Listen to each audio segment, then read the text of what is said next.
Àpapọ̀ ìgbìmọ̀ lọ́balọ́ba orílẹ̀-èdè Nàìjíríà Nigeria Traditional Council Rulers wọ́n mà ti ṣèpàdé wọ́n sì ti gba ààrẹ Bọ́lá Ahmed Tinubu nímọ̀ràn lórí ìnira tó gba Nàìjíríà àti ìwọ́de tí àwọn ọ̀dọ́ kan múra lórí bí nǹkan ṣe rí Nàìjíríà tí ọ̀wọ́n gógó tó gba gbogbo Nàìjíríà.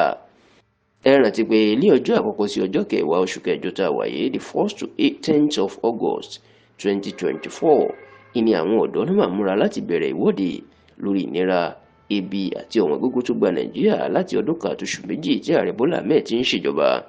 Ṣùgbọ́n nínú ìpàdé tí àwọn ìgbìmọ̀ lọ́balọ́ba Nàìjíríà èyí tí Ọọ̀ni Ilé-Ifẹ̀ kábíyèsí ọba Babátúndé Ẹniìtàn Adéyẹyè Ògúnwùsì Ọ̀jájá kejì àti Sultan ìlú Sokoto Alhaji Saad Abubakar tí wọ́n jọ jẹ́ alága nínú ìpàdé tán ṣe lọ́jọ́ ajé ìyẹn ọjọ́ Monday tí í ṣe ọjọ́ 22 oṣù keje tá a wà yìí. Ṣùgbọ́n tán ṣẹ̀ṣẹ̀ fi àtẹ̀jáde ìpàdé náà síta lọ́jọ́ Ẹtì tí í ṣe ọjọ́ Friday ọ̀sẹ̀ yìí tí í ṣe ọjọ́ 26 oṣù keje tá a wà yìí. Iná ti jẹ́ kó di mọ̀ o wípé kí gbogbo àwọn ọ̀dọ́ tó múra ìwọ́de náà kí wọ́n jọ̀wọ́ kan pa ìwọ́de náà tì o kí wọ́n má ṣe ṣe ìwọ́de náà mọ́ nítorí pé ó lè di wàhálà ó sì lè fa ìfẹ̀míṣòfò ẹ̀mí àti dúkìá. Wọ́n wá jẹ́ kó di mọ̀ pé kí ààrẹ Bọ́lá Ahmed Tinubu náà kó tètè wá nǹkan ṣe sí ìnira tó gba Nàìjíríà.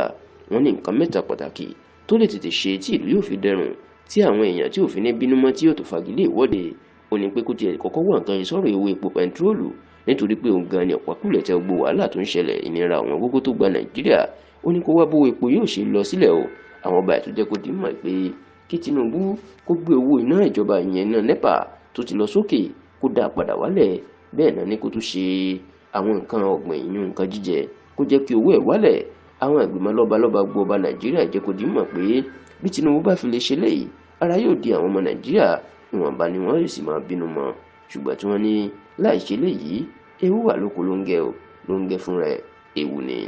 Ní báyìí àwọn ìgbìmọ̀ lọ́balọ́ba gbogbo Nàìjíríà lábẹ́ Ọọ̀ni Ilé-Ifẹ̀ àti Sultan ìlú Sokoto wọ́n ti ní káwọn ọ̀dọ́ kó má ṣe ìwọ́de tó fẹ́ ṣe o.